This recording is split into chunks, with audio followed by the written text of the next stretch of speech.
important figure as far as your work is concerned. I've also monitored you a couple of times, and I'm so passionate when I see the likes of you espouse what is very relevant to society, especially when we know those are the things that make what we are.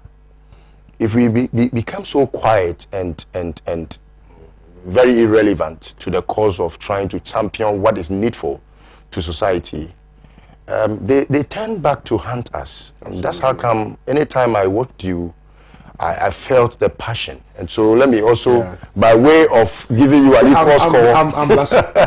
I'm blushing. By way of giving you an equal score, commend you on your when we're kids growing up in Ashanti, you see 1-1 draw. 1-1 draw. So 1-1 draw. Honorable Eddie Fuseni is around somewhere. I know he's enjoying his cocoa with granite this morning. Why not pli? You see, right? That's Honorable has been enjoying his cocoa and pli alone. Well, we will subject him to, I don't know whether division or by votes.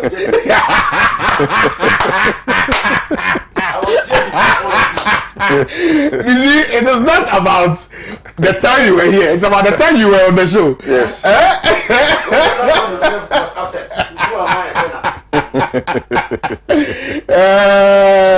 It is the race that disgraces the donkey. Comparison that is disgrace. Yes, because you came early. The fact that you start, you came early. When the race starts, you see the ass that you are. Well, Honorable, ladies and gentlemen, Honorable Fuseni has already announced his presence. I don't need to reintroduce him. He's a regular on the show. Honorable, do you know the funniest thing? I traveled somewhere, and then somebody just walked to me. You're a very decent, nice man. Said, Kwame, you are Kwame, right? I said, yes, I'm Kwame. On Friday, I like Eddie Fuseni, I like Bernard Warner, and I like that fair one who is diabolical. I said, who is that? Samuel? That goes to tell you how people are passionate about, and I mean, I am excited to meet this man. Yeah. I've been watching him. I'm meeting him face to face. Yes. Yes. You know, and what about I watch you? I'm like, hey, Junior,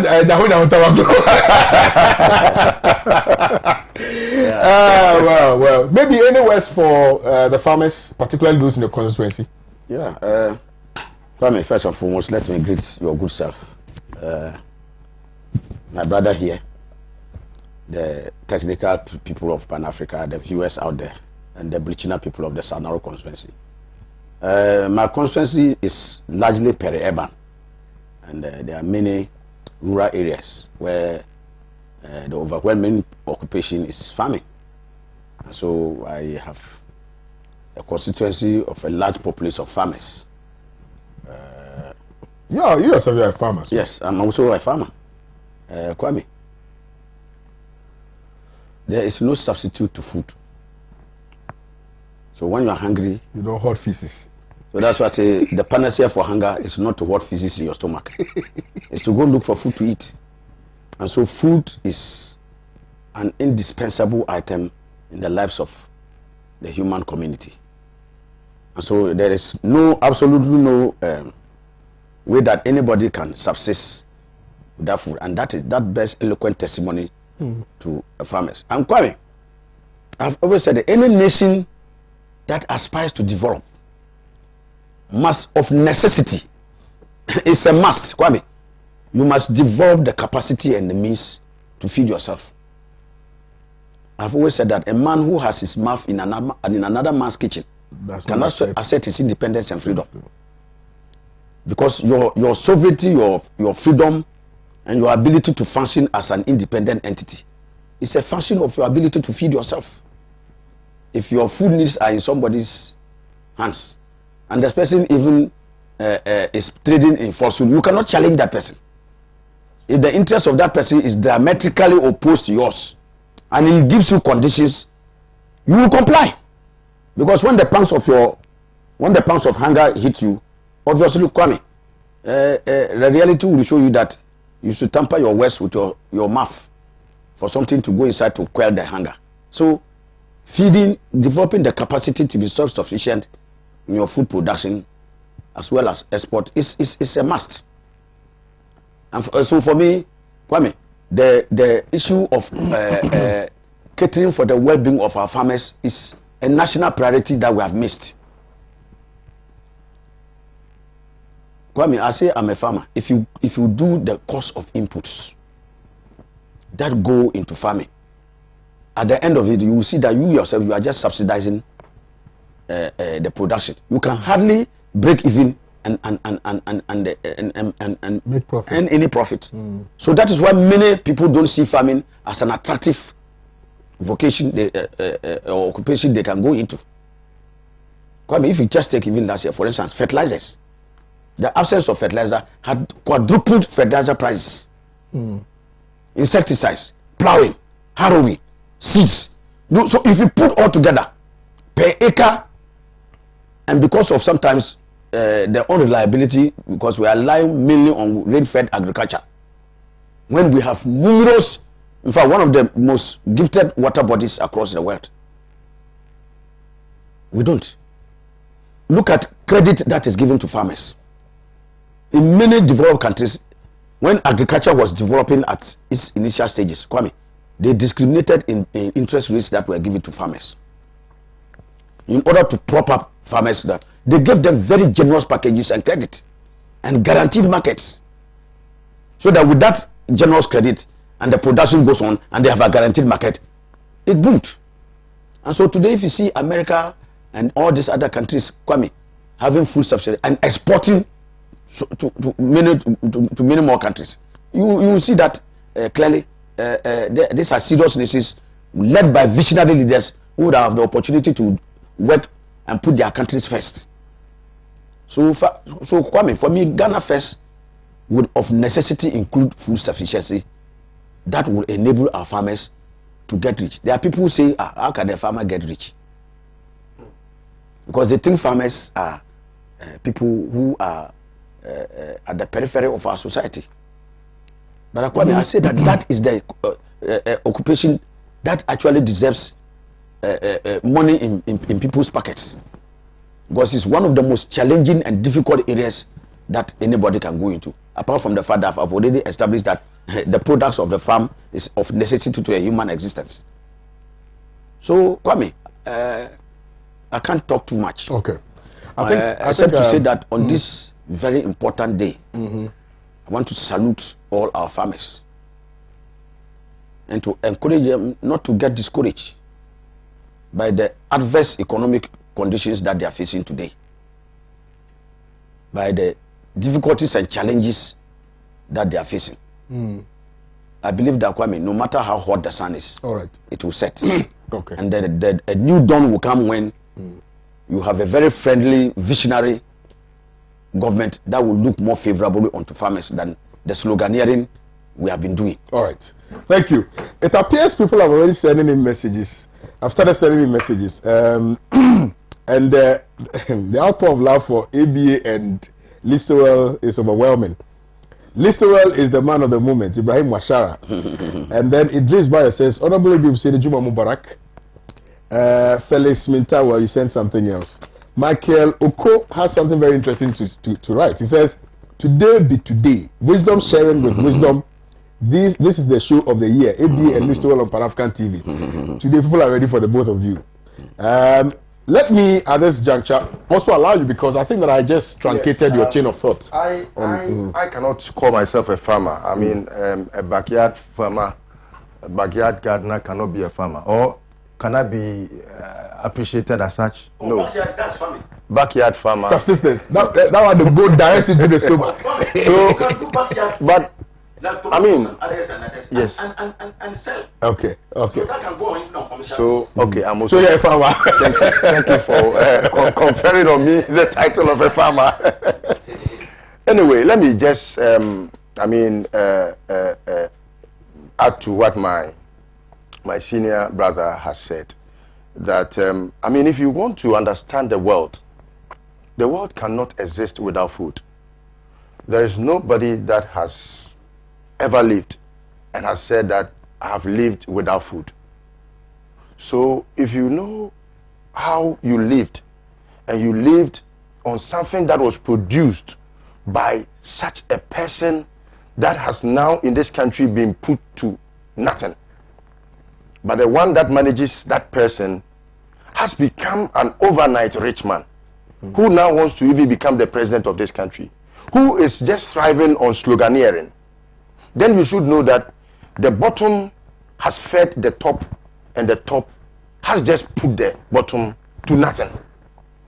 And that is what pain I have had ever since I heard the Agric minister mention that food is in abundance, and that the cost of a bunch of plantain is now 4 cedis. In fact, if you have ever weeded, the last time I did, just a backyard, I got some bumps in my palm, and I had to now even use some warm water, which I never knew should have been used. I never knew I should rather use some cold water and salt before I put it in warm water. So if the cameras could even, you see some black. I've seen it, yeah. Yes. So it tells you how some persons in this country, you know, go through a certain toil to get us what is a necessity. In fact, on top of all necessities, it is at the apex. Food. And that gives us what we call survival. You can't survive without food. But somebody who is very wicked and is trying to be cunning to take that which belongs to the people that go through that toil. The last time I checked, when His Excellency the outgone president, I've heard my brothers call him the incoming president. I mean, we pray.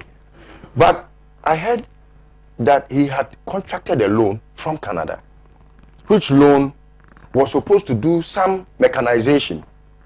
And I read one of their slides on the manifesto last year, which explained that, You mean the 2020? yes, it was to give some farmers a certain machinery hub where they will go and then ask for them to come and plow or sow or do whatever, just so that after a while they are able to make produce and pay for the cost of the machinery inputs. I think that was supposed to be used, that money that was from Canada, Yeah. about 150 million Canadian dollars was supposed to be used for that. They bought some pickups and had some monies in their pockets, and that is the end of the Planting for Food and Jobs. I've had time with the spokesperson for the Agric minister in the studio when he could not answer, apart from the leaflets, the flyers they have, he could not answer for whatever the monies have been used for. And I think today is rather supposed to be one of the saddest days in our lives. In fact, I nearly wore a black shirt or a kuntunkuni, just as you know, when you are in pain, because you can't call this day a happy day for farmers. It is rather the most sad day for farmers across the world. If you know where farmers go through that torture, especially when there are slogans all over that we have done things that nobody has done, but you go down there and you see what sufferings our farmers are going through, I think it should rather be one of the saddest days in the life of our history. Farmers are really going through toils. Farmers are being tortured. The kind of pain farmers are going through, there is no way anybody should call this day a celebration day. Rather, it's a day of mourning for our farmers. On this note, I wish to acknowledge that if you're a farmer, there is not anywhere that I can find hope, especially when you know that there is life. There is much hope.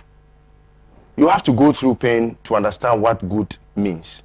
Sometimes the happiness can only come because, I mean, if there was no light, darkness would have been the champion of the moment. Yeah. But once there is light, you believe that there is hope. All right. So let us all just, cope. Yes, there is pain. It's tough. But let's get tougher and get going. I believe that there will be a light at the end of the tunnel. Thank you very much, Listowel. Brilliant. Now let's come back. Well, let's go back to Parliament, because it appears Honorable Haruna Iddrisu has been talking. I don't know the merit or otherwise of the statement which is recorded here, but be that as it shall, I'll still allow Honorable Ebieff Hussaini to respond to this matter. We will accept e-levy if it is reduced to 1%. Contrary to this opinion is that which was espoused by Murtala Mohammed on my show. You have the video. Perfect. Right. So let me just even go. Let me ask us to watch this video. When we come back, we will interrogate the issues further, because yesterday on this show, Honorable Murtala Mohammed, he said I should call him Comrade. So Comrade Murtala Mohammed indicated to me in no uncertain terms that the NDC as a political party and as the NDC caucus in Parliament was not ready to accept e-levy in any form or any shape. And so I am a little taken aback reading this particular headline, indicating to us that Honorable Haruna Iddrisu, who, by the way, is the leader of the NDC caucus in Parliament. There's no minority in Parliament, so the NDC caucus in Parliament raises a number of questions. Let's just watch this video. I don't want to belabor the issue. Let's just watch this video. When we come back, I will get Honorable Ebieff Hussaini to respond to these matters. Stay with us. A week ago, I was no, who would accept e-levy. But having listened to officials in government, including the Minister of Finance and Charles Edouboahen, I was convinced to accept a departure from my original law to accepting a 1% e-levy for the good of the Ghanaian people.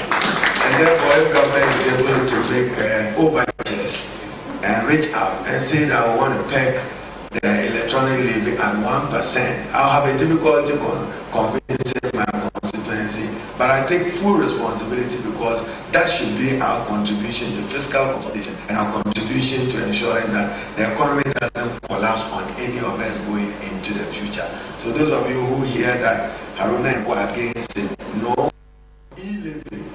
A week ago, I was no, who would accept e-levy. But having listened to officials in government, including the Minister of Finance and Charles Edouboahen, I was convinced to accept a departure from my original law to accepting a 1% e-levy for the good of the Ghanaian people.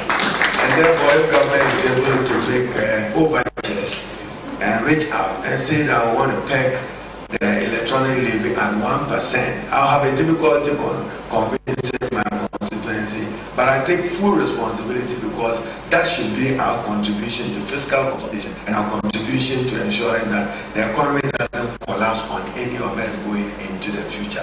So those of you who hear that Haruna go against it, no, we have said that start off at 1% and not 1.7%. I'd also argue that the minimum threshold of 100 be adjusted. Initially, if you said I was an irresponsible minority, I said 500 Ghana. I've come down to 300 Ghana to begin with as the threshold in order to be able to reach out.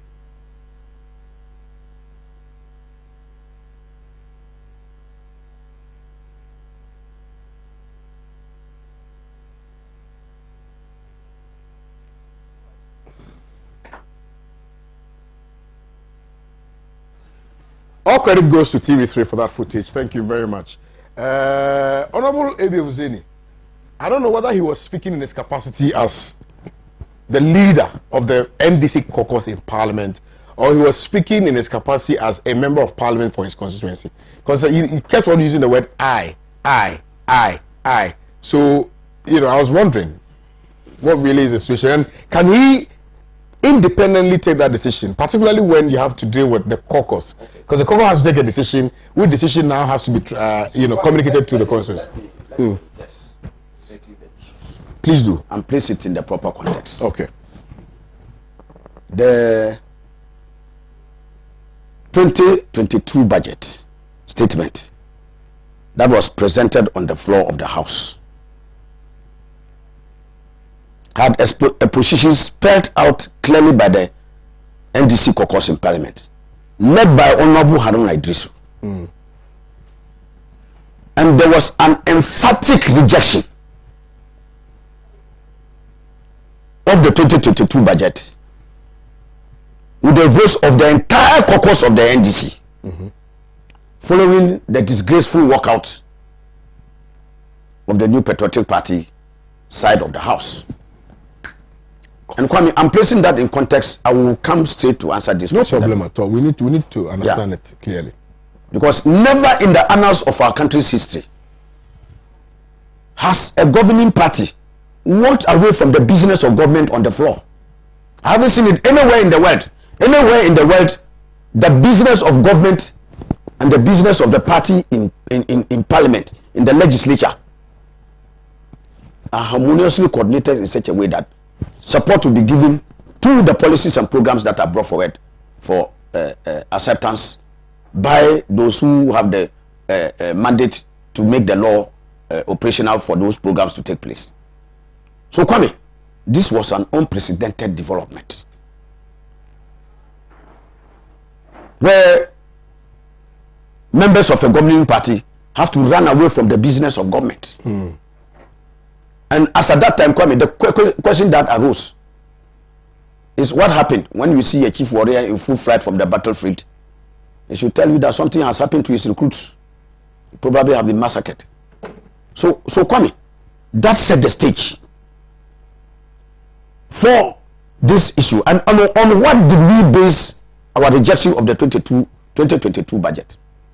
I'm sure you are aware of the 5 key areas we talked about. The e-tax, Japan and all of those. the JAPA, benchmark, the non-inclusion of even a sentence in the budget on the plight of our brothers and sisters in the voter regime who suffered the dissing, and the 15% increase in fees and levies tied to inflation. So even in our estimation, you are talking about, if you are not careful, 20% plus. Kwame, all this was done under the leadership of Haruna Iddrisu, and more importantly, Kwame, and let me emphasize this, which will form part of my answer. A democratic decision taken by the caucus of the party.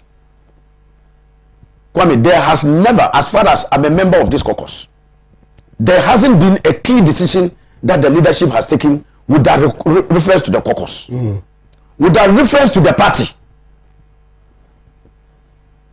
So this is not, and let me say it in plain language, Honorable Haruna Iddrisu as a leader has not run a one-man show in terms of the leadership, arrogating to himself the right to take decisions. You need to clarify that because it's obfuscated and people are leaving comments. I'm coming to that. You know, I think people should be patient. Yeah, That's what I'm so saying. I want you to address this matter. Yes. You see, Kwame, the burden of leadership is that you have a lot of information, but sometimes it's very difficult for you to give the whole gamut of information.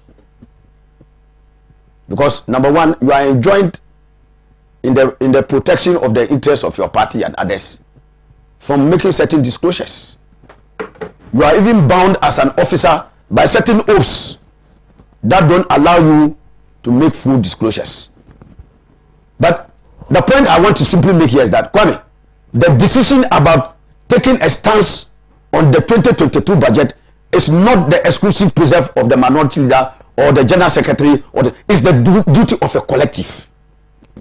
So whatever has happened in terms of reappraisal, because let me make it abundantly clear, the NDC has no obligation to come out with any figure on the e-levy. As far as we are concerned, the budget has been rejected and conclusively and comprehensively rejected. And as far as we are concerned, as I speak to you now, Kwame, in our ranks and in our mind, the budget remains rejected. So how do you explain this? Yes, so Kwame, I'm not coming to damn shaving, you don't be in a hard to touch your hair. Kwame, like any other political entity, and especially in a legislative body, you have engagements. Nobody can run away from that. It's like any government measure that comes, that you throw away, may not necessarily end there. The other side will try to make an engagement. they will try to see whether, if you say you don't want to accept this, if we bring A, B, C, D, what will be your position on that matter? So as a leader, it is possible that these things can be teased on you. It can be teased on the party. Through the leadership of the party, certain ideas or certain approaches can be made that. So in the interest of making a forward movement on this matter, if we are supposed to bring this matter this way, what will be your reaction? So those things can be made to leadership. And like I said, and if you listen to him well, Kwame, he didn't say that he has accepted it and this is the position of the caucus. But what he said that they are open to accept it. Kwame, open to accept it doesn't mean you have accepted. Let's play this video again. Yes, Kwame.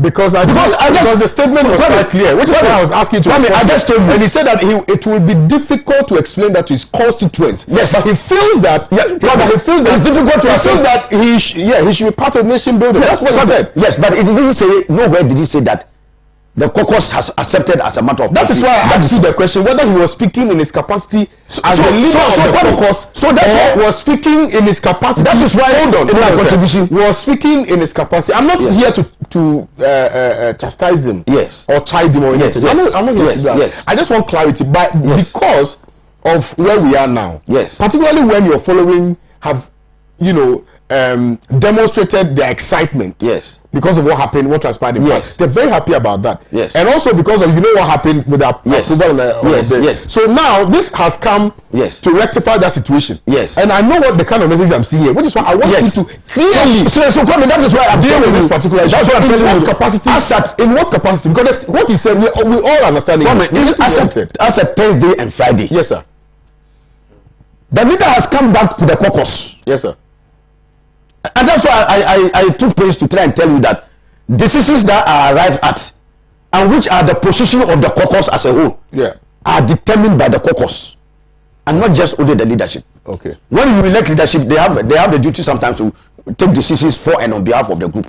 But I am saying that in matters of this nature, I am saying it for a fact, and you can get out to other members of the caucus that our leader had put this thing to us even as late as Thursday, and this you made this 1% proposal. Yes, but if he said so I think we need to play this video again. Yes, guys, let's play this video again. I want to listen. But we have listened to it. I don't think we should belabor the point.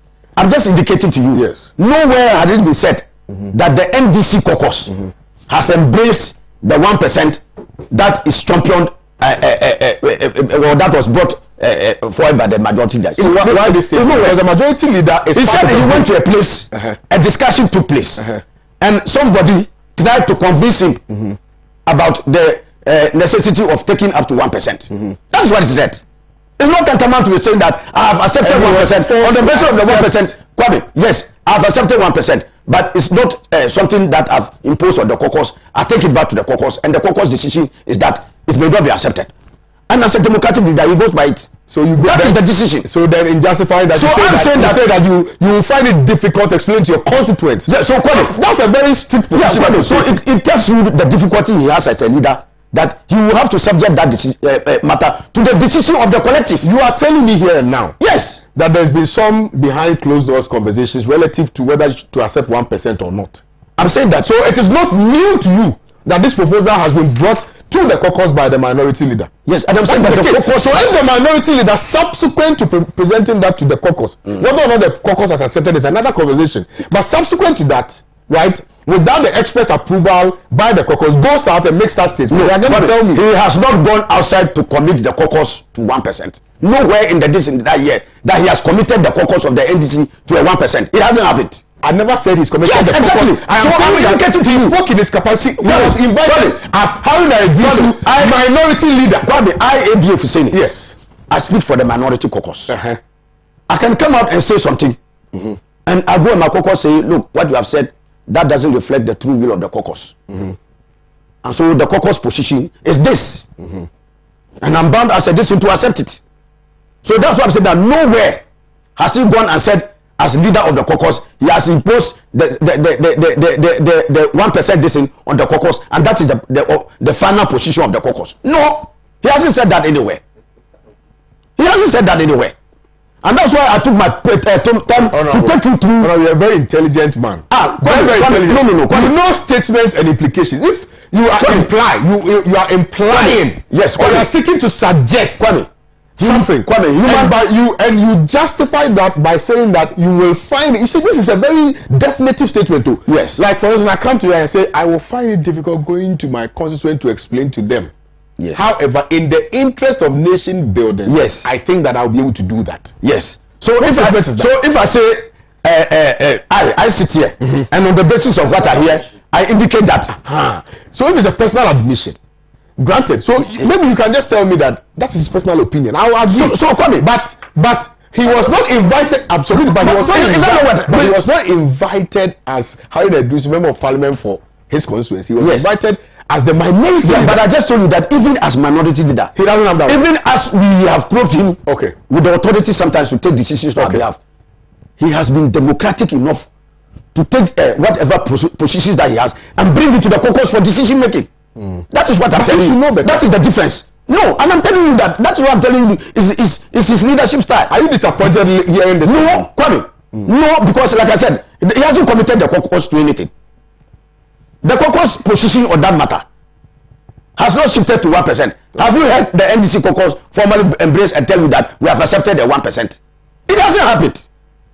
He has expressed an opinion based on even Kwame. That opinion was contextual on a certain situation he was in. Okay, so when the minority leader comes before the caucus and their arguments and the caucus profess some other ideas, he will be amenable to accepting that ideas, and that is the position of the caucus. That when the caucus met to discuss whether or not to accept the 1%, what was the caucus decision? Sure, that's why I'm telling you that it was contingent upon discussions that were to be had with the party and some other interests and stakeholders of the party. Is there a possibility? But the position, and that's the position I'm telling you. So the position as we speak now is that we as a party have rejected the e-tax. Okay, but is our position. Is there a possibility? No, I mean the position still stands because by reason of rejecting the budget, it's quite clear. It's quite axiomatic. So I'm saying no. But the point is that is there a possibility that in the event of some of these conversations that you're having, you may arrive at accepting the 1%? Is there a possibility? Kwame, you see, I took my time to explain something to you. That when you reject something, it doesn't impose a duty on you to come up with a figure. The duty of studying the figure for this e-tax is not on the NDC. The NDC does not make a budget. Yes, I'm saying that the onus of doing so rests with the government. Absolutely. So as far as we are concerned, the budget has been thrown out. Granted. Now it's for them to come and tell us, fine, the budget has been thrown out. Our next reaction is that you will say you are opposed to e-tax. So if we come and we tell you that we will bring it to 1.5%, what will be that? And that is why I'm saying that in the context of the discussion, we didn't have a full disclosure as to the context within which the minority then made the statement. Because somebody would have told him, oh, so if we bring it to 1.5%, and in your estimation, what would be the most acceptable thing? Between 1.5%, you may say if even you have to accept, you may say it will be 1%. But it is not as if it is a contravention of a position that the caucus has taken that he went out there to say. No. Assuming without admitting that another proposal is put forward. Yes. And by this time they're saying 1%. Yes.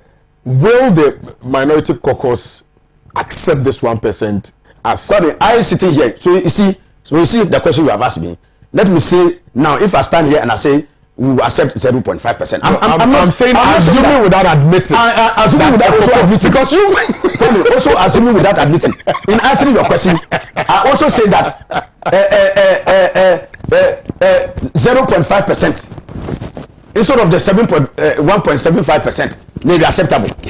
I standing here and saying it does not reflect necessarily the position of the caucus. Because I may be answering your question. But in answering your question, that is not to say that my answer represents the position of the caucus. Okay. So my question is predicated on something. That's why I wanted to put it contextually. No, I get it. So my question is also predicated on something. Listen, I'm coming to you. My answer to this one is that flatly we have said a big no. That we are not in favor of the imposition. This is the position of the caucus. Exactly. Okay. I think the viewers now. That is the position of the caucus. I think the viewers now will be happy. I'm saying that. Yeah. Because that is why we arrived at it in the first place. That we thought that it was a very extortionate, regressive taxation system that was already going to compound the misery of the people of this country. That one is true. Kwame, Ghanaians are the most extortionately taxed, not just in the West African region, in Africa. Initially, we had figures even from the World Bank confirming 12%. Kwame, it's 16% tax to GDP. Cote d'Ivoire, which is such here, is just about 12%. And that is the next highest. Most of our neighbors and other this in the African sub-region is 10, 9, 11% tax to GDP. We are ranging about 16% tax to GDP. All right. The most extortionate. That was even before the imposition of these taxes they are trying to do again. Okay. So, Kwame, not only are the taxes going to kill many more Ghanaians, we are looking at this is targeting the poorest of the poor. That where even people are just going to get the basic means of subsistence. Okay. You are going to tax that. Right. And what has government done to end? Come, you tax income, you tax gift, you tax property. What is the government taxing with this e-tax?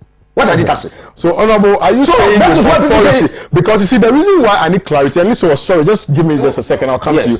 The reason why I need clarity on this matter is because you have indicated to us on the show that the statement which was made by Honorable Haruna Iddrisu is his personal individual statement, doesn't reflect the true position of the minority of the NDC caucus in Parliament.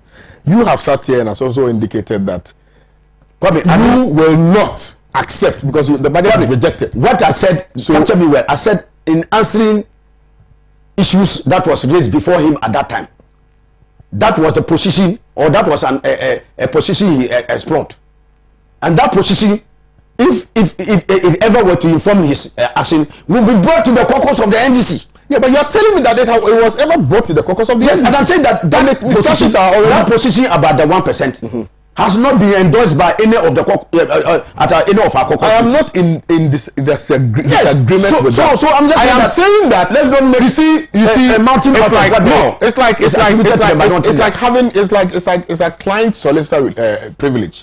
Having having some information at your disposal. You are invited to a particular program and by mistake you spill out that. That's what I'm actually seeing here. That there have been, and I'm coming to you, there have been backdoor conversations, right, about the possibility of accepting 1% if it is reduced by government, or even if government came to them and said, okay, we intend to reduce it from 1.75% to 1%, right? So you guys have a conversation around that and let's see if we can, if we can execute that.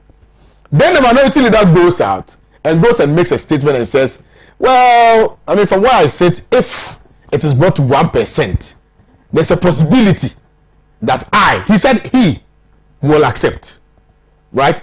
And it will be very difficult for him to explain that to his constituents, but he knows that in nation building, he would find a way. I mean, we need to tax the people and all those matters, and then he'll find a way of explaining the situation to his constituents. That is why I'm saying that what he said, what he said is predicated on inside information that he is privy to. That is why I want us to land on this point, and then you can listen. Kwame, you see, when you are taking somebody's position, man, you must take it as a whole. You don't isolate one incident and use it as a basis to inform that as that of his statement. What's the isolation? This same leader you are talking about, just on Thursday, on the floor of the House, made it abundantly clear that the finance minister, in part of this 1% that you are talking about as concession, never made any concession clear. He did not come to the House on the floor to indicate that he was prepared in the aftermath of the ejection of the budget to come down to 1.5% or 1% or so.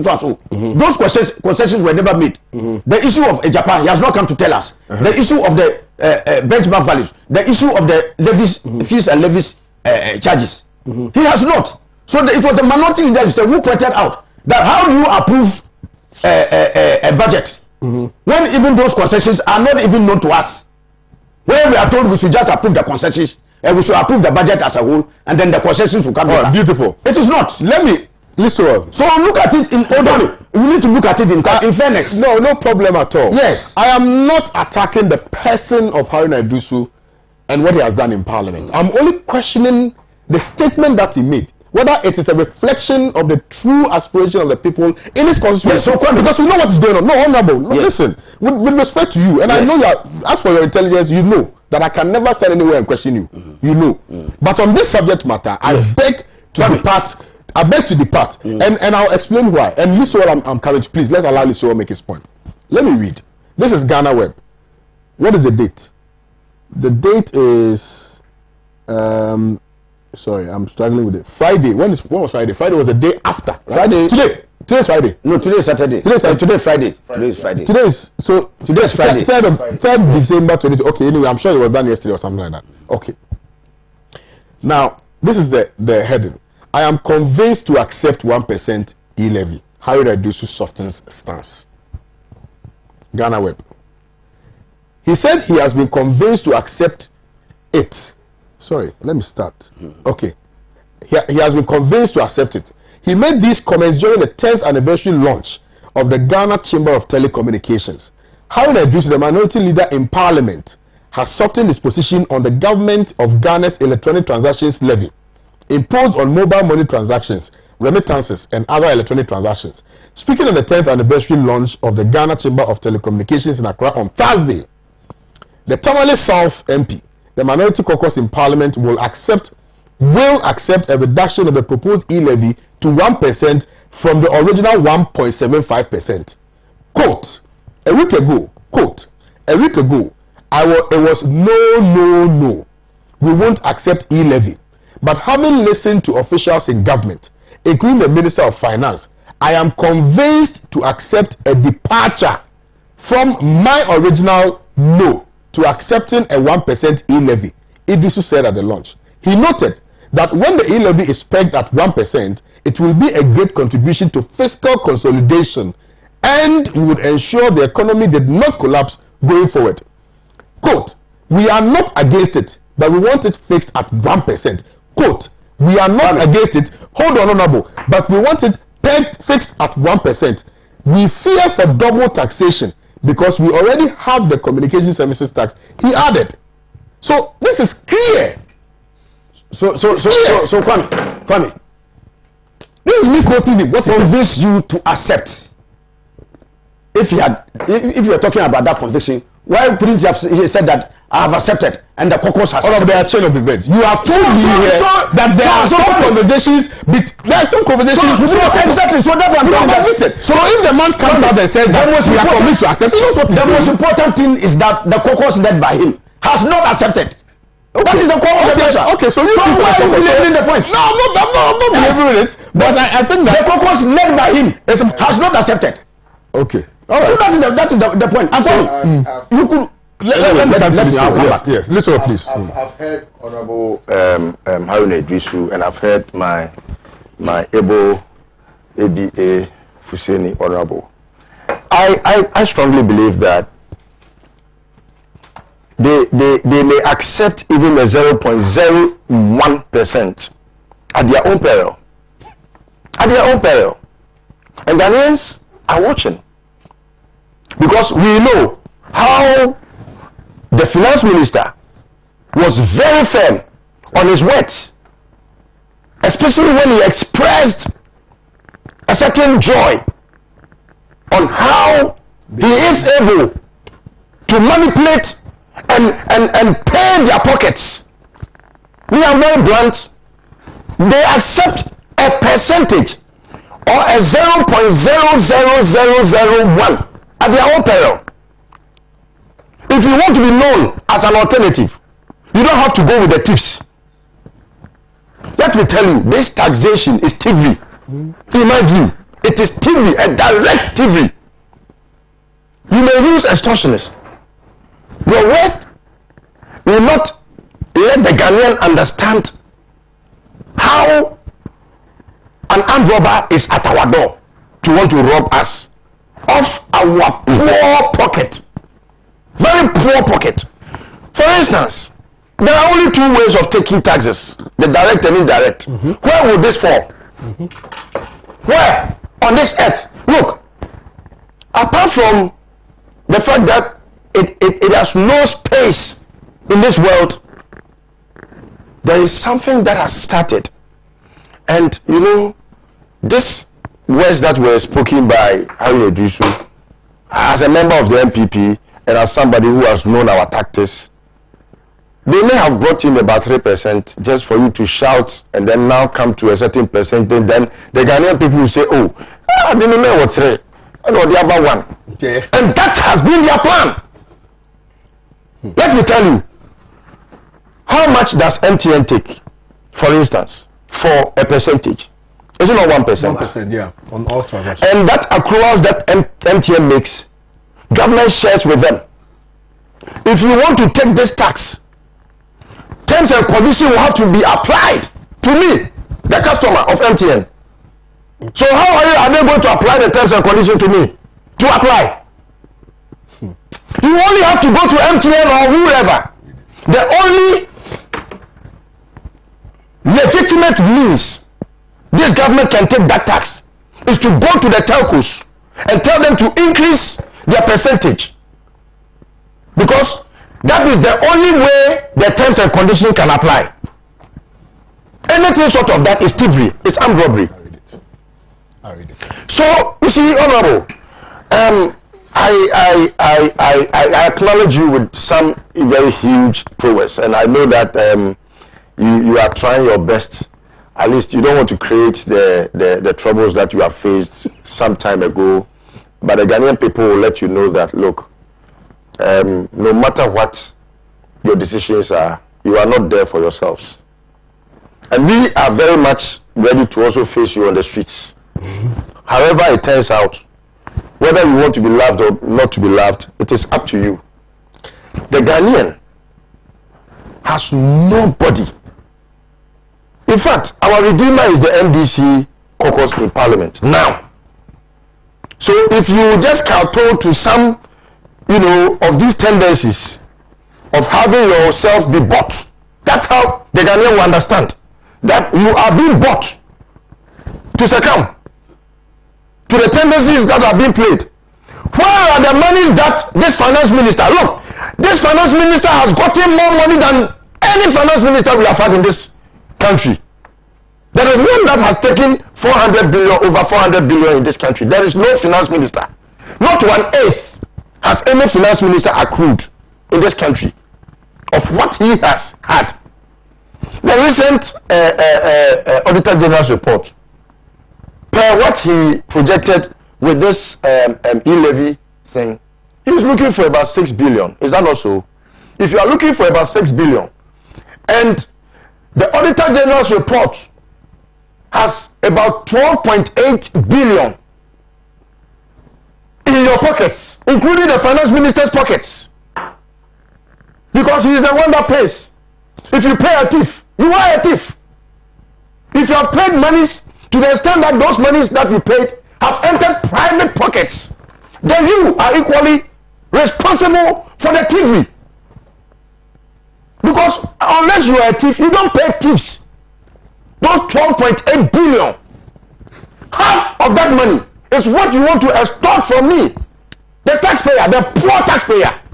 Then he went to meet some people in Cape Coast and was asking the alternative. The alternative is to go and chase the thieves and take those monies to do what you are expected to do. So, I mean, listening to Harry Edrisu, look, I see it as a joke of the century. Well, so I'm getting... It's a joke. Contrary... I'm getting contrary message. No, hold on, please. So there's... you are not done, please. Okay. I'll let him finish and I'll come to you, I promise. Sami Gemfi writes, good morning, comrades. So far, we have done very well as a party relative to the 2022 budget debate, owing largely to the perseverance displayed by the minority caucus, and that has given us a great deal of goodwill and public support. What happened yesterday was a minor communication glitch. He used the word minor communication glitch, which has been resolved by leadership. Yes. To dwell on that can and will erode all the gains we have made. For the avoidance of doubt, the position of the party and our caucus in Parliament on the obnoxious e-levy has not changed. A statement will soon be issued, and to clarify issues. I like Pan African viewers. They are watching both Metro and Pan Africa, yes, so yes. they will switch yes or they will come yes more. Yes. So somebody has just sent a message that let me just read it out respectfully. He says what? He says his name is Eddie from Jowolo, and he says, please, Felix Kwachi has also just made it clear on Metro TV that he had engaged the minority leader and that he had been emphatic with him that as of this morning, the Minority Caucus is rejecting the budget in its entirety, including zero E levy. So, Kwame, I'm just indicating to you. I want to take this opportunity to assure all Ghanaians, my brother Lister well included, and I share his passion, which I will touch in support of the mass. As the baobab tree. I'm telling you, we are on shake up. You can't uproot a baobab tree. Wow. Yes. But you see. So Kwame. But you see, then the minority is reminded. No. By some of its public utterances. Kwame, we are human beings. Kwame, we are all human beings. It's true. And it's sometimes when you are at a public function, you get excited. Sometimes I will not say excited. You get excited. Whatever happens, you say things. You can say one or two other things. But I'd say that let's not take it away. The ultimate decision that is always made is under the auspices of the same Haruna Iddrisu, where we rejected this and we will continue to reject. And I can tell you in the meeting. But Kwame, let Lisa conclude and then I'll come to you. Okay. Lisa conclude. In a few minutes. Yeah. You see, what I want to just let them know, and I'm very happy with the statement you just read from Sammy Gyamfi. My regards to him wherever he is. Let me just be very blunt. Ghanaians have only the minority, or no, do we have minority? No, the NDC caucus. The NDC group in Parliament, if it's a group. The minority group. Okay. The NDC. No, you can't use minority. There's no minority in Parliament. Caucus, but they are a group. Okay. So NDC caucus. So the NDC caucus in Parliament, we only have you as our redeemers. Without you, the Ghanaian will have to hit the streets as many times as possible and have clashes with the police, which we are ready. Because the police themselves, they pay more and take more than any other institution in this country. And so they are more victims than we are. And I know what I'm talking about. The politicians. The police. Oh, yeah. As for the politicians, the MPs, they will use the taxes to tell us they will send us money because of the taxes. Money was I know. My brother, constituents and other. As for you, I'm a living witness. I'm sure because you pay more than any other person. Yes, because but they want to. Maybe they want to have a way to. You know, the taxes and government are supposed. It has not made me have any more on my phone again. So it's difficult to do that. You lose. If that is one of your plans, then in fact we have to let the cat out of the bag to let the world know that. I mean, you can't have your way. But honorable, you see, more again, remind yourselves of what happened in a very recent past. At the time. Keno Furiata, Hawa Kumsin, is it Hawa? Yes, Kumsin. And other people felt were square pegs in the round holes, were appointed by your authority. At that point, some of us, we understood you, but it was difficult to take that pain.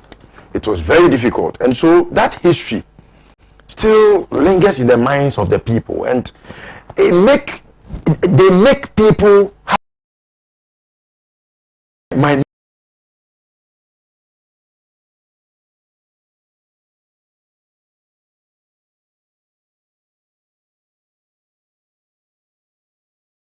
convinced that such, slippages won't happen. Because you can't tell me that Otufor will go and say that Santima Nyame Diabim, then the next moment we are still having him as our king. We can't. So some of these things, if there is a caucus, are you saying that the leader should be removed? For me, I don't dictate that pace. But that's what you are suggesting. Don't slip as a leader and think that you can just call it a mere slip. Even the slip, let's be very honest. Because you can't tell me you didn't decide. So, there are two persons on this earth. One who thinks before he acts and one who acts before he thinks. I don't want Haruna to be the latter. Okay. I don't want Haruna Iddrisu. A very revered man. I like him so much. And little by little, he's eroding the likability in the people of this country. Little by little. You can't tell me you wouldn't plan before you go for such an event. You can't. To the extent that you are a leader of a caucus, of a very revered team, you have put joy in their faces. Look, there are people that do Momo. I do Momo a lot. There are vendors who saw happiness after almost how many days after the reading of their budget. Their businesses were almost collapsing. And after you rejected the budget, come and see joy. I saw queue at some places, like Joe, for instance. There's this lady that I do Momo at her place. After the budget reading, people were not even patronizing the Momo. People were not going in to take their monies. There were panic withdrawals at some places. And after you rejected it, come and see how Ghanaians were now seeing happiness after a reading of a budget for almost a week or so. So you do this at your peril. Look, a 0.000001 is unacceptable because you are just going to aid thieves. It's thievery. So do you think Haruna should come out and he should come out boldly and issue a statement and tell that, look, I have my guilt, accept responsibility as a leader, and apologize to the people of this country. I think that will gain him some form of likability. You mean he's abandoned the sinking? He should. He should. I mean, he has no option but to come out to tell the world that, look, I slipped. Yeah. Perhaps I needed to say not, but I was being rhetorical and maybe I missed a word, not. So that word not, I put it like producer did some time ago when he went and said a student, and he had to go and do to say students. So he should bring the not into his statement that they have not accepted. I think that would be the best way for him to accept and apologize. Would be the best way to energize the grassroots, to energize the poor population of this country, the impoverished population of this country by Ken Ofori-Atta and his brother and cousin, so that we will now see we are rallying behind a certain, hero, a leader. Never have I subjected Honorable Ebi Ofuseni to this level of discomfort. Never have I done that. But you know that I know how it gets to a point where so it's good that we have this discourse because it should be clear in the minds of Ghanaians without any iota of doubt and ambiguity that our caucus led by Honorable Haruna Iddrisu has made it abundantly clear, in spite of whatever statements anybody can read to the contrary, that we have comprehensively rejected the e-tax. And as we speak now, the position is that we will not accept the e-tax. That is our position. I can see where my brother Listo Well is coming and some other Ghanaians. The leader is a listening leader. I'm sure in the coming days you would hear. But speaking for the NDC and our minority, our group in Parliament, Kwame, I can tell you clearly that this is the feeling of the caucus. And in the absence of any alternative, because ever since the budget was thrown out, the charade, and I'm sure maybe we would have had the opportunity to discuss the charade that was done last Tuesday. Yeah, I think we can do that. We have 30 minutes. Let me just anchor this, because Listo Well made a very brilliant point. Okay. No government in the history of this country, stretching as far back to the legendary days of Osagyefo Dr. Kwame Nkrumah, has had the quantum of resources this government has had. Kwame, minus aids and grants, this government has had over 436 billion Ghana cedis. In this period, taxes, oil money. No government, 436 billion Ghana cedis. Billion Ghana cedis, not the old cedis. No government in the period that we are talking about has been. If you compare, President Mahama had just about 189. Kwame, look at the difference. Okay? Kwame, the latest go and look at the Auditor General report from 2017, 2018, 2019, 2020. If you put malfeasance and loss that has cost this country resources 33.3 billion Ghana cedis. 33.3 billion. If you put 2017, 2018, 2019, 2020, 33.3 billion Ghana cedis. Okay? Kwame, if we are able to save this money, even half of it is more than the moment we are speaking to impose tax on Ghanaians. The president has been touting his credentials that he's come to protect the public purse. Look at how the public purse is raided under his watch. Kwame. So if they can even exercise some bit of be closer to zero tolerance for corruption, malfeasance, and other things in their government, Kwame, can you imagine the quantum of resources we can save? Yeah. So that there will be no necessity to impose additional burdens on our people. Kwame, look at the extravagance of government. The president himself, look at the opulent, extravagant life he's leading. In times of difficulty, he wants to go and charter a private plane and pay $22,000 an hour so that he can fly and bath in the air on us. And go and sleep on Four Seasons. So Kwame, 4 seasons. Exactly. You see that. And pay $8,000. Put it that there is a yoga chair in the flight. Exactly. Kwame. So you see what we call sex bed. Kwame, in this times, President Bill Clinton said that it is in times of hardship that the true character of a leader in terms of sacrifice emerges. And that's why I'm saying that if you have a father whose gargantuan appetite, his unfettered appetite for food in times of scarcity, he's a danger to the family because he can't tame his consumption, his appetite. This is a father who should exude sacrifice, who is living extravagance at the people, at the expense of the people. Come when they are even traveling internal, look at the comfort, 30-40 V8s. When by our own reckoning, we say that even if we have to go and fuel his car, we have to borrow. Because apart from compensation and interest payment, it takes everything away.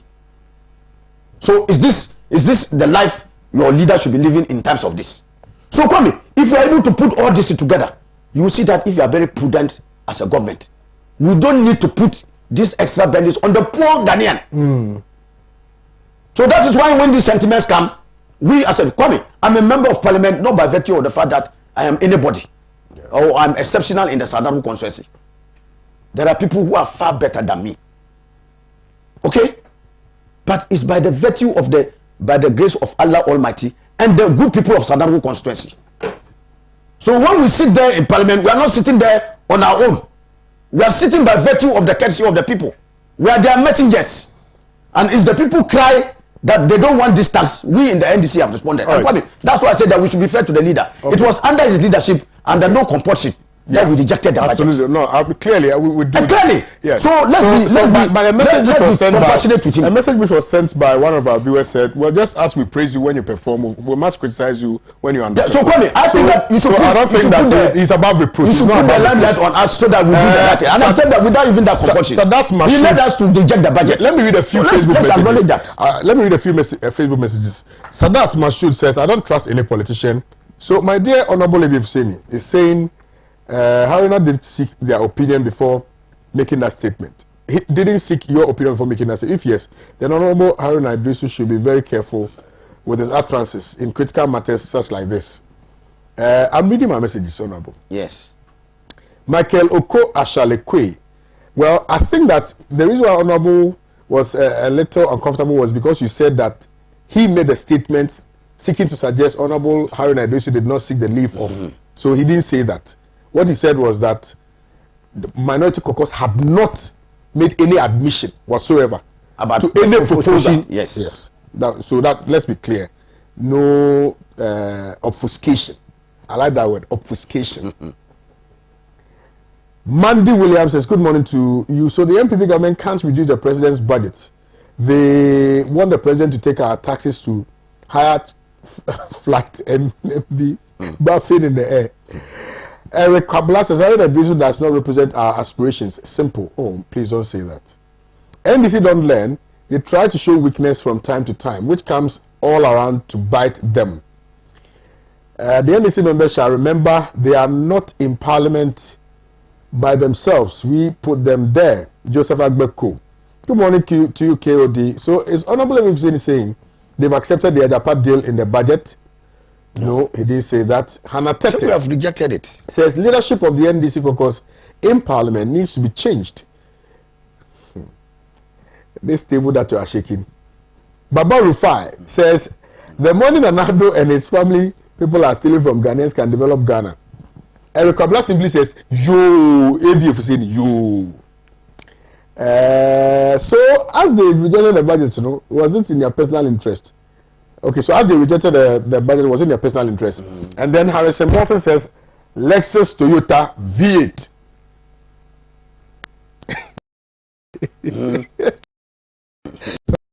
He said, I can't read them here. Anyway, so let's proceed. Listen, I'm starting with you on, I think it's important because what happened in Parliament. I mean, it was very chaotic. I thought it was some, with all due respect, KG2 people who were fighting over lollipop. Oh no, I said with all due respect. Fighting over. When you go and say, I'm my Timmy ball. I can now understand you are a typical fancy man. Oh yeah. You sort you say Sebi.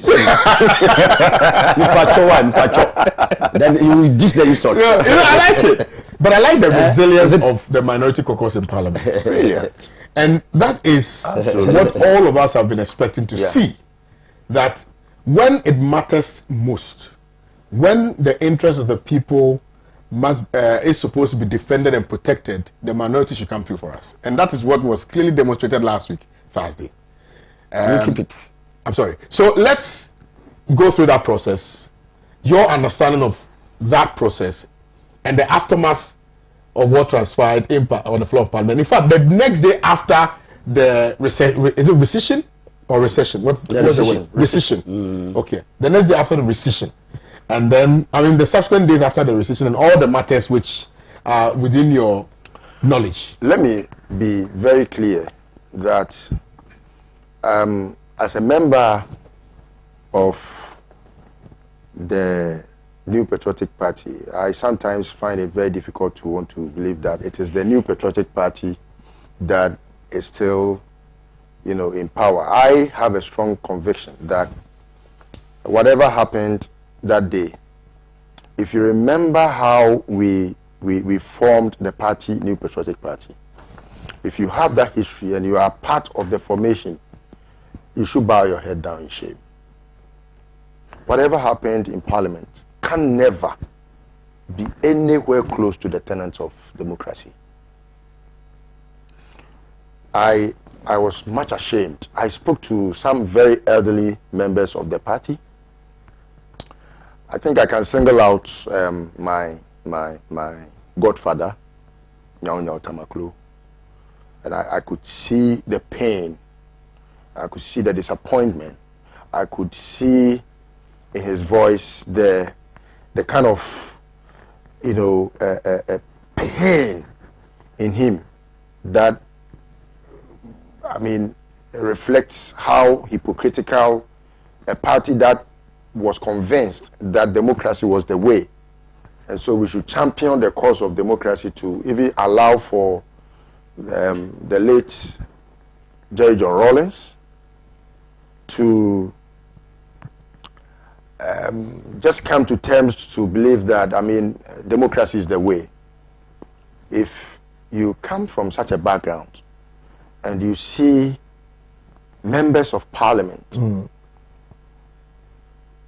behaving this way, then I think you have every reason to believe that as a Ghanaian, you should be ashamed. First of all, as a party member, and secondly, as a Ghanaian. Right. So, this is what I feel about it. Please go ahead. For instance, if a team should play a match and lose one of its players to officiate the match, how would the referee now call himself a member of that playing body Number 9. and still the referee? How? I'm trying to understand what it is that can get even a mad man on the street to understand that a referee can be a player. I'm trying to understand how it's possible. Unless the referee is bribed. The referee, even if you are bribed, you can't physically play on the pitch. You are still a referee. Yeah, you are still a referee. So you cannot count yourself as part of the playing team. That's a fact. But can only be referred to as the referee. That is one. Two, I'm trying to understand how come a party, and let me also acknowledge that during the formation, and I have Dr. Nane as my godfather too. Osei Kyei-Mensah came from the folds of your party. Yes, Osei Kyei-Mensah, he was a member of your party. NDC. Yes, he was before. Yes. I want to put it on record. Really? Yes, he was a member. Yes, no, before Swami. Okay. Swami was formed before we splitted it to get him that seat.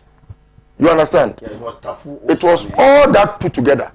So during the division, and Dr. Nane remembers all those histories, and so it's a very clear thing. Himself, Cecilia, Dapa, and all those people were part of your folds.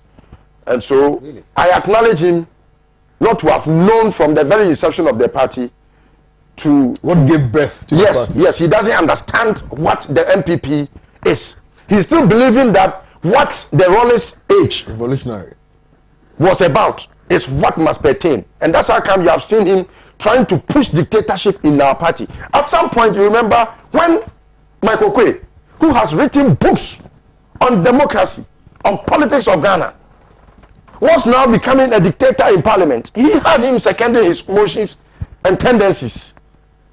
It has never been part of the MPP. Dictatorship, it is a no-go area in the MPP. So as a matter of fact, he has shown to the party that he's not fit for purpose.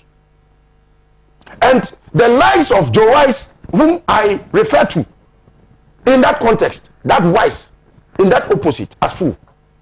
Joe Osei-Wusu, I mean, go to Bekwai, go to his own constituency, and ask of his traits. These are persons that do not understand democracy, let alone to believe in them.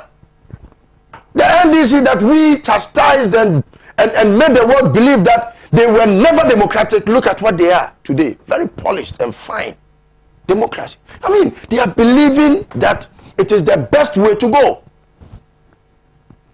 For us to now be seen in the eyes of many in the world as dictators because we have one as our leader, as president, I think it is a sad thing to do. What they did is an overthrow of the 1992 constitution. Why did you say it's treasonable, and it ought to be. It is treasonable to put a constitutional interpretation to allow for your way, and not for the clearness of. And it's unambiguous. Article 104 is unambiguous. You don't have to go to Harvard University to understand Article 104. Yeah. Neither will you have to go to school to understand what the dictates of the Constitution is. And I've given you a very clear example. How can a referee be a player? Yep. So, I mean, it's painful. It's painful. And sometimes when you want to express it, if you are not careful, you are likely to even use some words that are not very printable.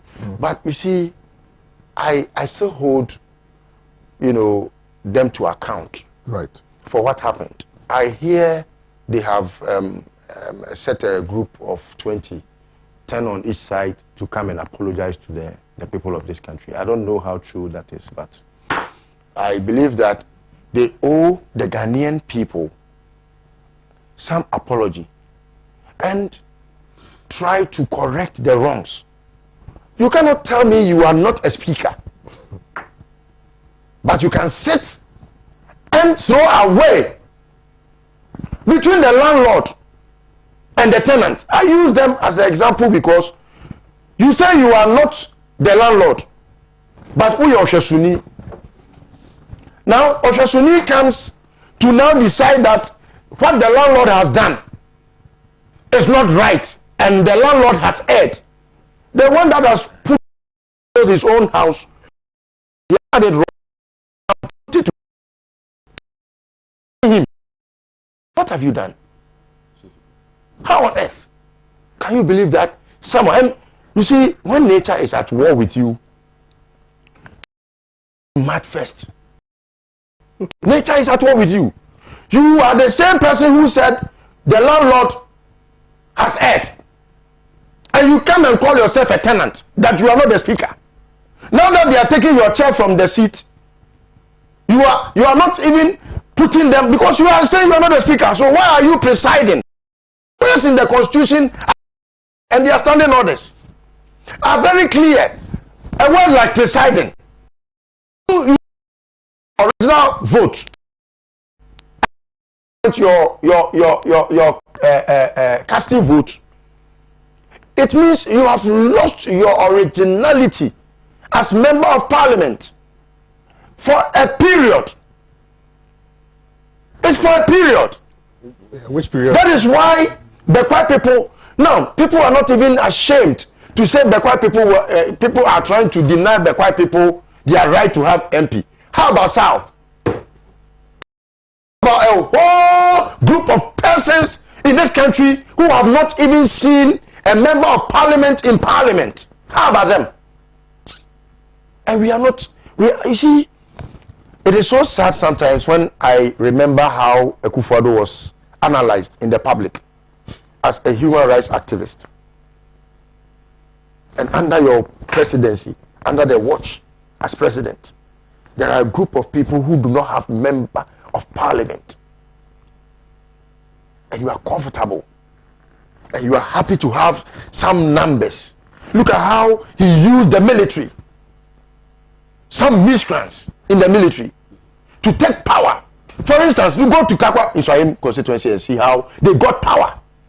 For somebody like Mekuduka, who had lost elections on the 5th count. On the 5th count, he had lost. Miserably lost. Look at what happened in Techiman. So human lives will have to be lost for you to make your numbers to come and do this needless and undemocratic things against this republic. So I believe that there are ways in correcting the wrongs. I'll still come back to the NDC members of parliament in parliament. They still are the only reliable redeemers of this country. At this moment? At this moment, yes. And then I have apologized because some words that I used in the past against them, they have shown that at least repentance is key in the life of every man. And they have repented in a very pious way and solemn way. And their tendencies are giving them some likability. That the public today see the NDC as more democratic than the MPP. That's even painful, but it's much to acknowledge that our brothers and sisters on that side, God was mighty. The number of females in the parliament house today on the side of the NPP are equal to that of the NDC. Same as the males. I think God is at work. And no man. For instance, if you are biblical, you can know that there was something that happened in the Bible as regards Moses and Pharaoh. When God had commissioned Moses to take the Israelites to the promised land. Pharaoh, who had shown a certain trait of superiority over God, posed a certain kind of what is happening now. That tendencies that you can see the NDC is now moving away from has now been taken over by the MPP, and they are playing it with a certain, you know, spirited and usukrani and more kind of, you know, attitude. Anyway, God hardened the heart of Pharaoh. All right. God is hardening the hearts of these Oseche Mensah Bonsu, those dictators. I don't see them. They have nothing They have no trait of democracy in them. You can't believe an MPP leader in parliament behaves this way. Your budget has been thrown away. What is the need for? Just go and revisit what ought to have been done rightly and just write them and bring it back and try to lobby. Don't be arrogant. If the NDC today say they will not help Ghanaians get a budget, they won't get a budget. They have to do appropriations. Appropriations have been done together with the... Yeah. I mean, you can't. We haven't even got to committees. All right. Thank you, Lister. The earlier, the better. They do the right and needful, the better. Thank you. But unreservedly, they should down in shame. All right. And the NDC should walk chest up as Ghanaians hail them and call them the mighty men of valor. Thank you. Honorable ABF Hussaini. Yeah, Kwame. Thank you very much. Kwame, there are many people have said that apology for some of the rampus that has happened in Parliament. I can understand some public sentiment in that respect. The House as a place of honor, others must not be seen to be unruly. But you see, Kwame, if a hyena should enter your good pen, you first have to chase the hyena before you blame the goat. No be so. Absolutely. You see, I want us to pick the issue from the proper context. When Right Honorable Speaker Bagbin, after the finance minister, in fact, I had read the budget, Kwame, we scheduled a 1 week for debate. Okay. And I remember our minority leader, Honorable Haruna Idrisu. I mean the NDC leader in Parliament. Yes. Indicated to Mr. Speaker that the finance minister must be present in the House throughout to listen to our debate and take a very informed position. So that if there are issues that come up that need clarity and intervention, he would make it before we conclude the debate. Kwame, at that time, I remember very well the NDC, MPP members, some of them took offense, even their leadership tried to take on our minority leader for what he had said.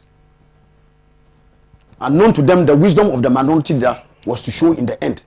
When after we had concluded the debate, the finance minister came with a prayer before Mr. Speaker that he wanted to meet extended leadership, just the leadership of the two sides in chambers. I say, if you are a wise man, you don't leave your sword in the open and attempt to go and collect it after a heavy downpour.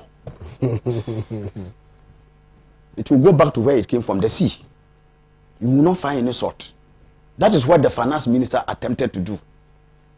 So Mr. Speaker doesn't take part in the debate of the House. He moderates the debate. And I'll come to the issue of a referee in a match. Kwame, Mr. Speaker is not a referee. So when they are counting members of Parliament, Mr. Speaker is not counted. No matter whether you were a member of Parliament until you wore the uniform. It's immaterial. I will come to all those ones. So Kwame, we had this issue where Right Honorable Bagbin had to put the question for the House to determine. Mr. Speaker cannot just force it down on the throats of MPs that they must hearken to the prayer of the finance minister. It has to be a decision of the House. You see, and Kwame, voting is a process in Parliament. It's like we are running 100 meters. You go on the blocks, all of you on your mask, get set, then they blast the gun, then you all take off. So Kwame, when Mr. Speaker put the question, there was a voice vote. First, he says, those who are in favor of the prayer of the finance minister, say aye. Then the MP people shouted, aye. Kwame, Then Mr. Speaker said, those against say no. Kwame, we rocked Mr. Speaker's seat with our shout. His seat shook.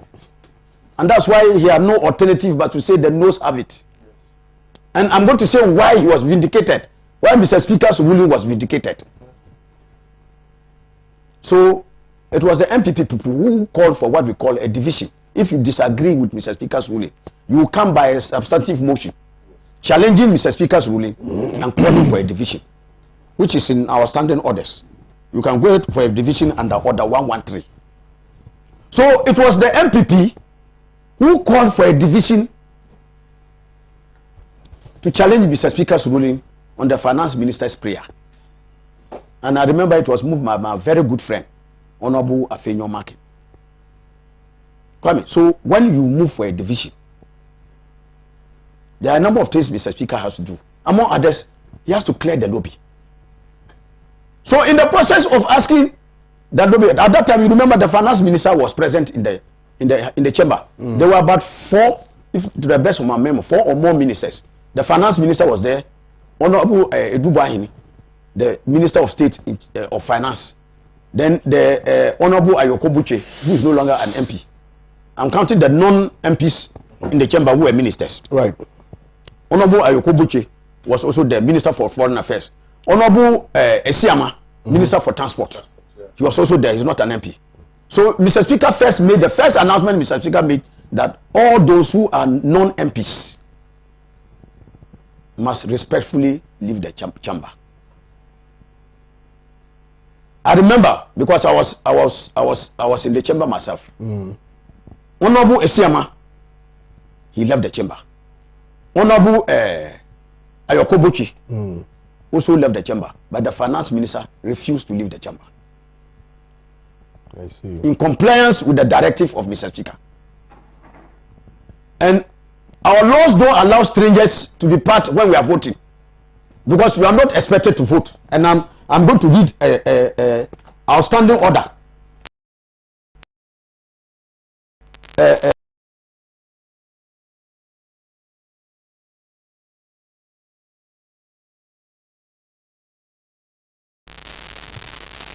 The penalty for you to stay in the house if you are so caught by Mr. Speaker. Kwame, order 112. Any person who sits, Kwame, listen.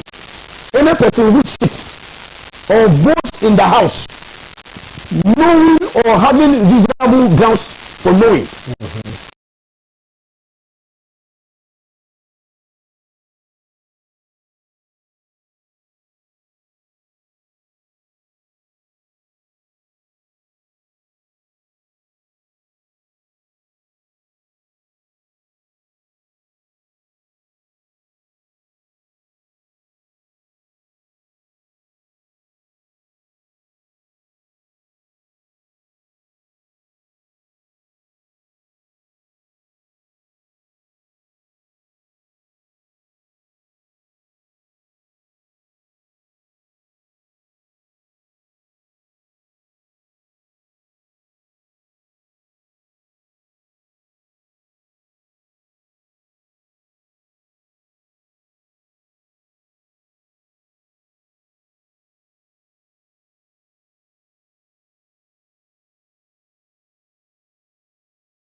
One or two of them was not there. Clearly, Adwasafu, Honorable Adwasafu, and I will come to she was there. A matter concerning her too, which will come up.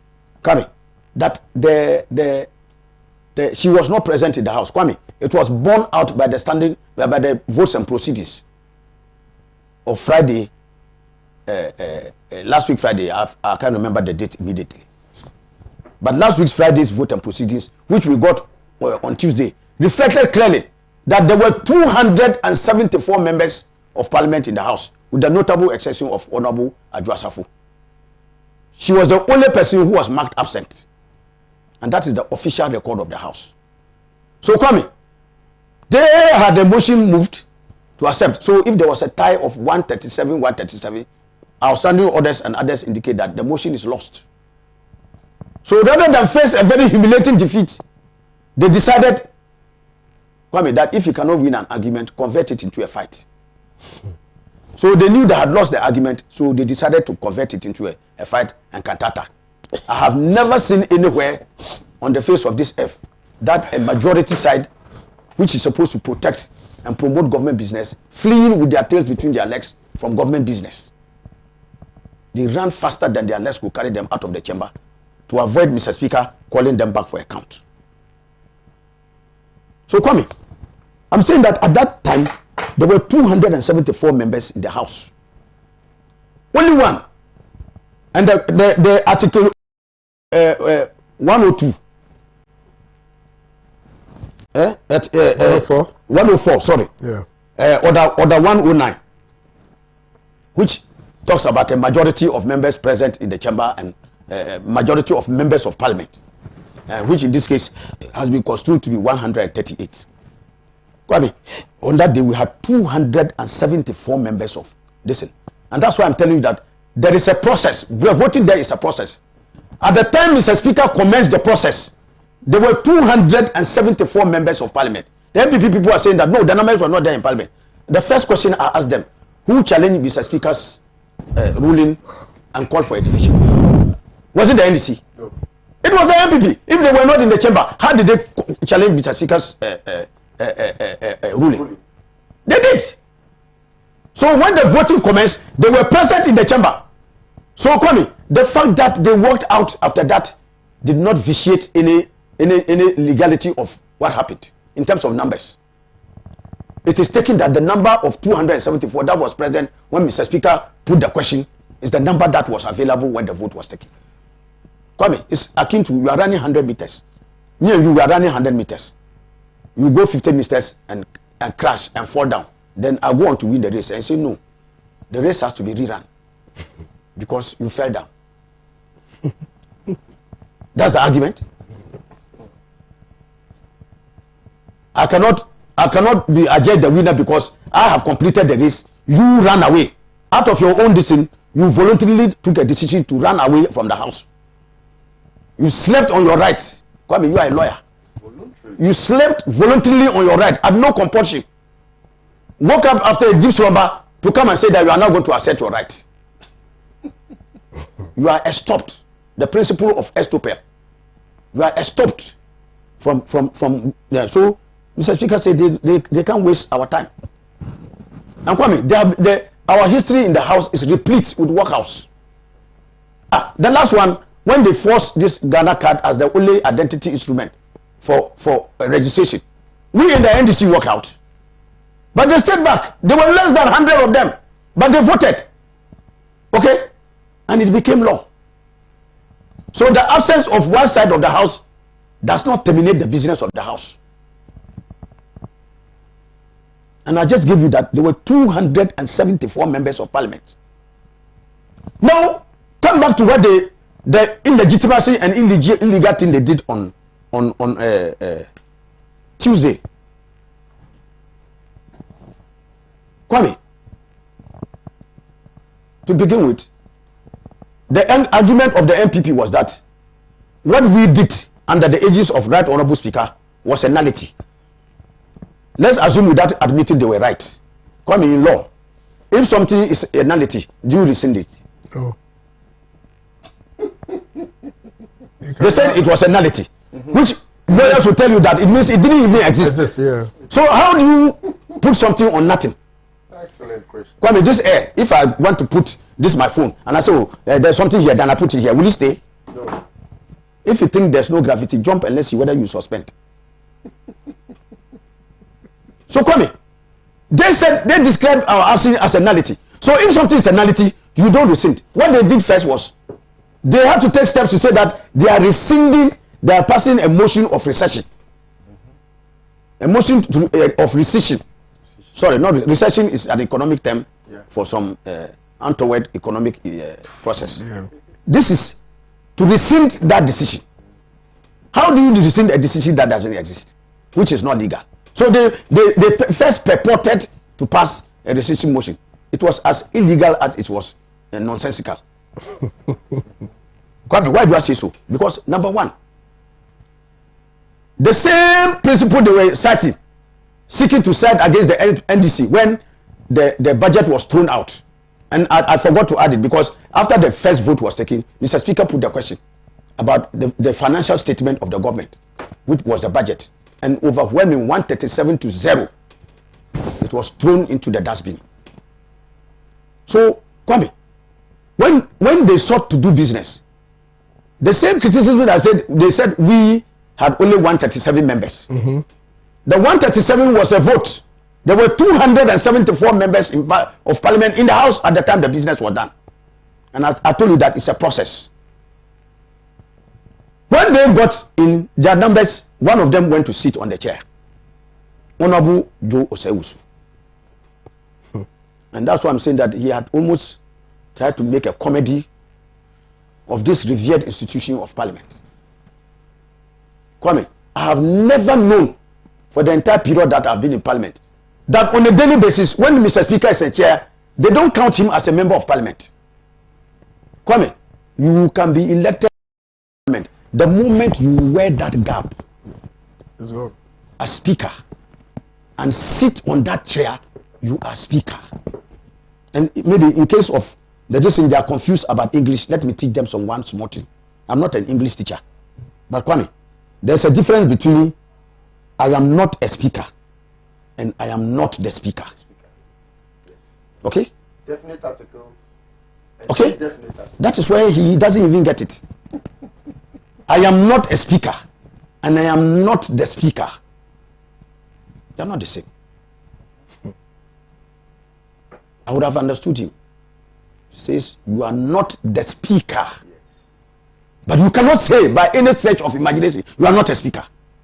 You are a first deputy speaker. Not even that. And at the time he was a speaker. Yeah, he was a speaker. So even within that context, you can even say he was the speaker.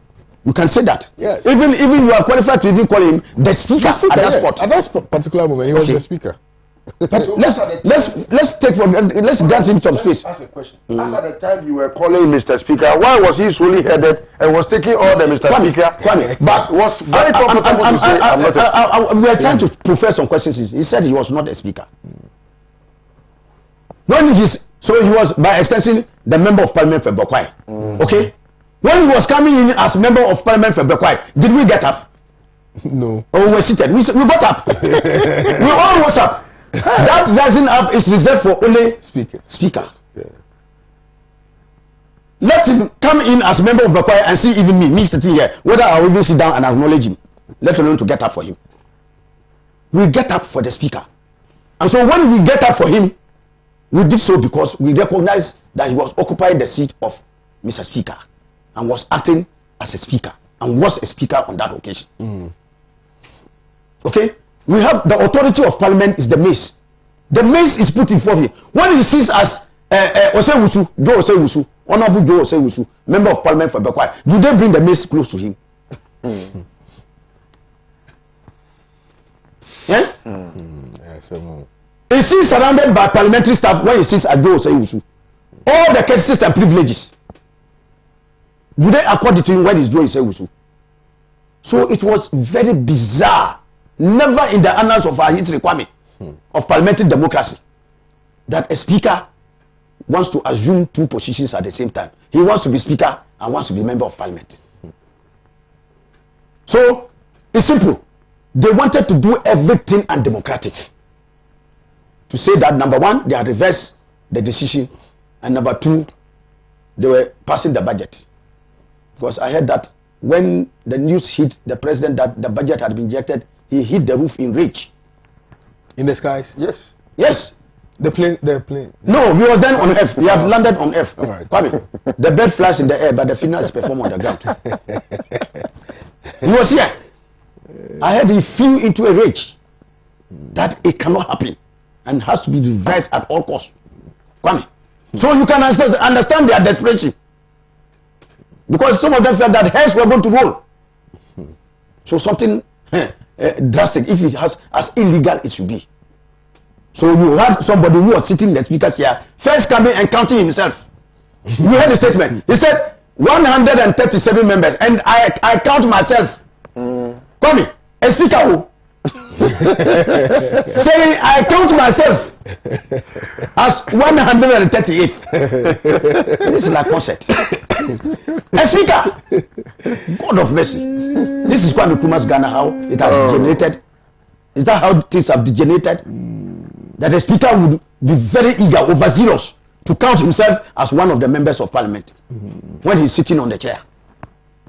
No wonder that's why so many members of parliament felt so incensed that they had to attempt to take the chair away.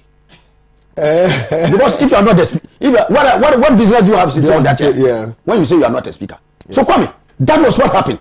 That he sought to add himself just so that they can get the number that is required for them to adopt that motion. That's all. So if it was through very illegitimate, clandestine, unacceptable parliamentary method and practice to do that, they were prepared to adopt that. And number two, Kwame, there were also the appearance of somebody who raised controversy as to whether that was the person or not, in the person of Honorable Adwoa Safo. And Kwame, as we continue today, the debate goes on. Kwame, investigations will go on to establish the authenticity of that matter. We have not yet seen the last of that matter yet. It will be determined. And when it is determined, Kwame, what are they to you here? 112. A person who sits or votes in the house knowing or having reasonable grounds for knowing that he or she is not entitled to do so commits an offense and shall be liable on conviction to set penalty as shall be prescribed by or under an act of parliament. So if somebody truly impersonated, the impersonator should wait. He can run, he or she can. In fact, she can run because it's a woman. She can run, but she can't hide. She will be fished out. Problem. And at the appropriate time, Kwame, this will be invoked and the necessary punishment meted out. So Kwame, you can see the extent to which the MPP was prepared to go to violate every law that you can think about. Any law that will permit them to get the numbers to do the illegal thing they wanted to do, they will do it. Desperate. Yep, very. So you can see the desperation. Kwame, in the morning, we in the minority, there are many questions many Ghanaians were asking, and I want to take this opportunity to explain our position to Ghanaians. Because people were asking that why was the NDC side not in parliament on that day? And that should be a final point, so that, yeah. Yeah, Kwame, I beg you, and I'll just finish one of yeah, things. because... yeah, so Kwame, we were not there because, Kwame, they were looking for numbers to make up. We were aware that when the first deputy speaker sits on the chair, they will not have 138 members. So any of our members who goes in there will lend them that number they were needing on the floor of the house to make up the quorum for them to vote. Kwame, and we had also picked intelligence about the conduct the first deputy speaker intended to do. He was going to run a kangaroo process where we were going to be ignored. And then as soon as he says that he has declared it by voice vote for the MPP, he will adjourn proceedings and run away. Kwame, it happened in respect of what he did. Just as you predicted. Just as we predicted. Yeah. So it was wisdom. It was the wisdom of our leader, Honorable Haruna Iddrisu, and others who managed to diagnose what situation was, and we did not lend them that credence. Kwame, and it came to pass like yesterday. And Kwame, what was yesterday's matter? Kwame, I have never seen in my life in parliament, I have never seen anywhere one of the most atrocious action of somebody going as a speaker. Kwame, when we came in, we moved the motion. Kwame, when Mr. Speaker allows you to move a motion, there must be a seconder. When somebody seconds the motion, Kwame, Mr. Speaker's next option is to open the floor for debate. After the debate, Mr. Speaker has no say in the matter. He has to, of necessity, put the question. There is no motion, Kwame, that is moved, seconded, debated, and that motion is not resolved. Okay. The motion must come to a resolution. The motion can only come to a resolution when Mr. Speaker puts the question. As many as are in support of the motion say aye. Those against say no. Then you give a ruling. I see. If you want to challenge his ruling, you come by a substantive motion and challenge the ruling. Then you can go for a division or a head count. Okay. Yesterday, Kwame, strange, very strange. That's 3 days ago. No, yes, 2 days ago. Sorry, yeah. 2 days ago. That's on Thursday. No, Well, Wednesday. Today is Friday. I'm thinking that today is Saturday. Sorry. That's Wednesday. Wednesday. Kwame. Strange. Mr. Speaker allowed Honorable our minority leader when we came in, to their surprise, because we surprised them, they didn't expect it. We were moving a motion to set aside the illegal thing they had done the previous day. So we could say that what they did was illegal because they didn't have the numbers.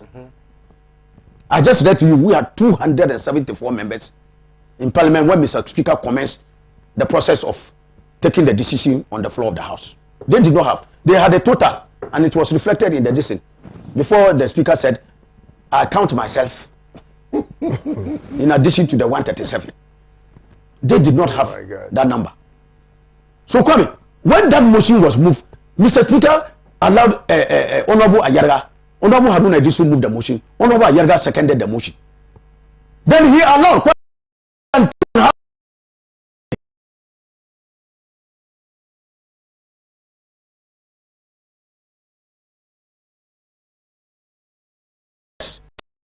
of this report.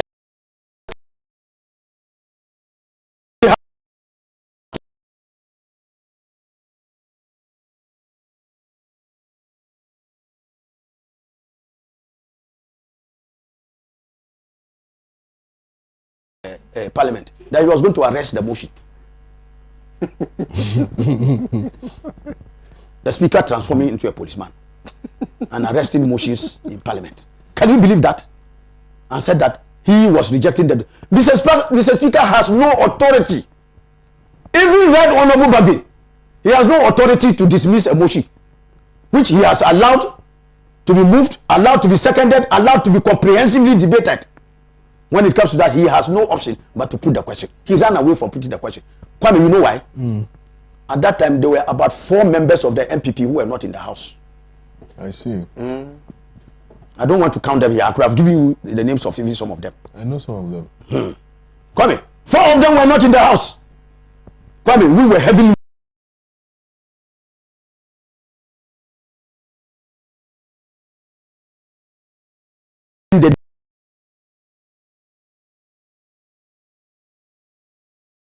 That is why Mr. Speaker added himself to the 137. So you see how they are prepared to even bastardize our democracy. That's why when my brother said they are no Democrats, he's coming from the underbelly of the beast. So he knows. The one who comes from the underbelly of the beast knows what the beast really is. So when he tells you that they are phony Democrats, they are not committed to democracy. Democracy is only relevant for them when it suits their interests. They are not consummate Democrats. I can say that we in the NDC have even respected democratic principles and tenets more than they have done. That's why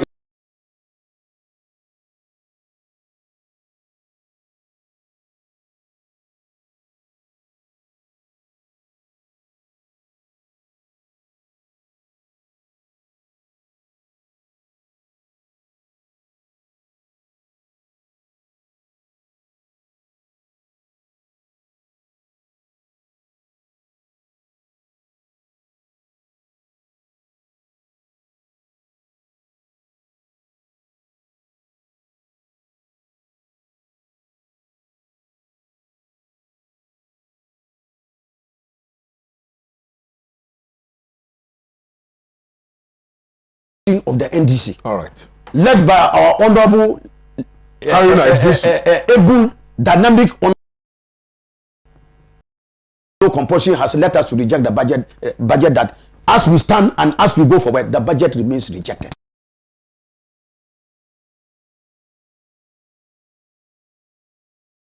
This country